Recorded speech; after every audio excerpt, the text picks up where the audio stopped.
আসসালামু আলাইকুম প্রিয় মুসলিম ভাই ও বোনেরা, আশা করি আল্লাহর অশেষ রহমতে সকলেই ভালো আছেন।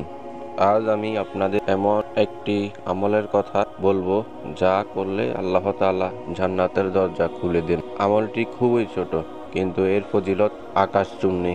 চলুন শুরু করি এই ঈমান জাগরণীয় আমলের ফজিলত। হাদিসে এসেছে, নবী করিম সাল্লাল্লাহু আলাইহি ওয়াসাল্লাম বলেছেন, যে ব্যক্তি দিনে 100 বার সুবহানাল্লাহি ওয়া বিহামদিহি পাঠ করে তার সমস্ত গুনাহ ক্ষমা করে দেওয়া হয়, যদিও তা সমুদ্রের ফেনার মতো বেশি হয়। শুধু একটি জিকির সুবহানাল্লাহি ওয়া বিহামদিহি, এটি পড়া মাত্র 15-20 সেকেন্ড লাগে, কিন্তু আপনি যদি 100 বার পড়েন, আল্লাহ আপনার গুনাহ মাফ করে দেন, এমনকি যদি তা পাহাড় সমানও হয়। আরও এক হাদিসে এসেছে, যে ব্যক্তি 100 বার এই তাসবিহ পাঠ করে, কিয়ামতের দিন তার মুখমণ্ডল উজ্জ্বল হবে।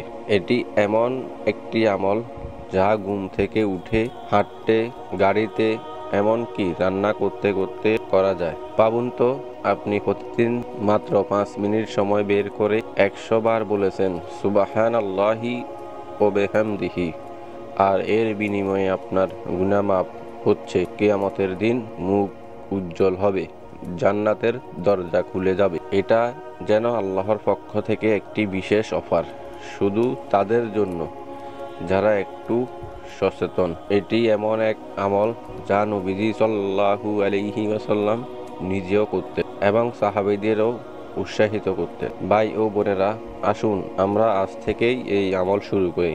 এটি সহজ কিন্তু অসীম সওয়াবের উৎস। আর দয়া করে ভিডিওটি শেয়ার করুন। আপনার একটি শেয়ারে হয়তো কারো গুনাহ মাফের কারণ হয়ে যাবে। এমন আরও গুরুত্বপূর্ণ ইসলামিক আমল জানতে আমাদের চ্যানেলটি সাবস্ক্রাইব করে পাশে থাকা বেল আইকনটি অন করে রাখুন। এবং আর কোন সম্পর্কে ভিডিও চান অবশ্যই আমাদের কমেন্ট করে জানিয়ে যাবেন। ভালো থাকবেন, সুস্থ থাকবেন। দেখা হবে নতুন কোনো ভিডিওতে। আসসালামু আলাইকুম ওয়া রাহমাতুল্লাহ।